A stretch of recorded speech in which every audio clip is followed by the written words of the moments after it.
जाता है कि जीते जी इंसान जैसा कर्म करता है उसी के हिसाब से मरने के बाद उसकी आत्मा को स्वर्ग या नर्क में स्थान मिलता है। स्वर्ग और नर्क दोनों एक ही सिक्के के दो पहलू हैं। हालांकि कोई भी इंसान ये नहीं चाहेगा कि मरने के बाद उसे नर्क की यातनाएं झेलनी पड़े।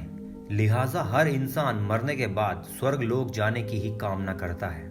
लेकिन स्वर्ग लोक आखिर दिखता कैसा है? क्योंकि परलोक या स्वर्ग का अस्तित्व मानव के लिए हमेशा से ही एक पहेली रहा है। जीते जी स्वर्ग को देखने को नहीं मिलता है और मौत के बाद स्वर्ग के रहस्य को कोई बताने वापस नहीं आता। तो चलिए पहली बार हम आपको अपनी इस वीडियो में बताने वाले हैं कि किस प्रकार स्वर्ग दिखता है। दोस्तों, पुराणों में कहा जाता है कि स्वर्ग की ओर जाने वाली फूलों से सजी हुई सीढ़ियां होती हैं। मौत के बाद देवदूत आत्मा को इन्हीं सीढ़ियों के रास्ते स्वर्ग लोग ले जाते हैं। दोस्तों, देवभूमि उत्तराखंड के गढ़वाल में हिमालय के बंदर पूंछ में स्थित स्वर्गारोहिणी चोटी से ही स्वर्ग का रास्ता जाता है।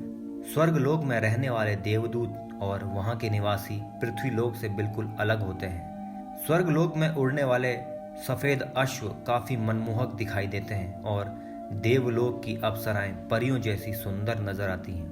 कुल मिलाकर स्वर्ग एक हसीन सपनों की नगरी मानी जाती है। घने बादलों के बीच बनी स्वर्ग लोक की इन्हीं सीढ़ियों से चढ़कर पवित्र आत्माएं पृथ्वी से स्वर्ग लोक का रास्ता यानी सफर तय करती हैं। स्वर्ग लोक से हर नज़ारा काफी अद्भुत और अलग नजर आता है। ऐसा लगता है कि जैसे यहाँ से आत्माएं और सौर मंडल में स्थित सभी ग्रहों का दीदार करीब से होता है। स्वर्गलोक का जब भी जिक्र होता है तो देवराज इंद्र और उनकी अप्सराओं के चित्र भी मन में उभर आते हैं। उत्तराखंड के स्वर्गारोहिणी को महाभारत काल से ही स्वर्ग जाने के रास्ते के रूप में मान्यता प्राप्त है। इस स्थान के बारे में कहा जाता है कि आखिर में पांडव भी जीवित इसी रास्ते से स्वर्ग की ओर गए थे और केवल युधिष्ठिर ही जीवित स्वर्ग पहुंच पाए थे।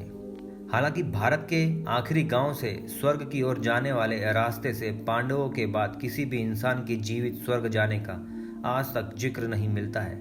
लेकिन आज स्वर्गारोहिणी विश्व विख्यात पर्यटन स्थल बन चुका है। कहा जाता है कि पुण्य आत्माओं को मौत के बाद यमराज लेने नहीं आते हैं, बल्कि उनके देवदूत उन्हें अपने साथ स्वर्ग लोक ले जाने के लिए आते हैं। दोस्तों, शास्त्रों में स्वर्ग को लेकर जिस तरह की धारणा है उसके मुताबिक स्वर्ग लोक का हमने आपको वर्णन किया है। उम्मीद करते हैं आपको हमारी ये वीडियो पसंद आई होगी। मिलते हैं बहुत जल्दी अगले एक इंटरेस्टिंग वीडियो के साथ। तब तक के लिए नमस्कार।